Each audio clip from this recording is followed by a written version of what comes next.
Assalamualaikum warahmatullahi wabarakatuh. Hordoftoonni keenya qaalii fi kabajamtoonni gaafiin keenya guyyaa hadhaaf mokkaneedha.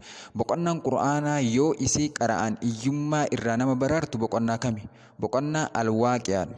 Gaafiin lammaffaa gaafa lola Uhud ekeraa yookaan reeffa Hamzaa irratti Rasuuli sallallahu alaihi wasallam yeroo meeqaaf Rabbiin kadhatan?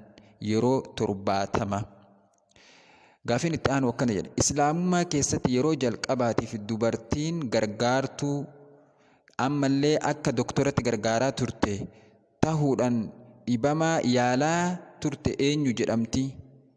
Rafiidaa bintu Sa'ad. Biyyoota Islaamaa keessaa biyyi baay'ina ummataatiin sadarkaa duraa irratti argamtu biyya kami? Indunuuziyaa. Sahaabota yookaan waahiloota Nabi Muhammad sallallahu alaihi wasallam keessaa kan duuba hafuudhaan dhuma irratti du'e maqaan isaa eenyu? Xufeeyli jedhama.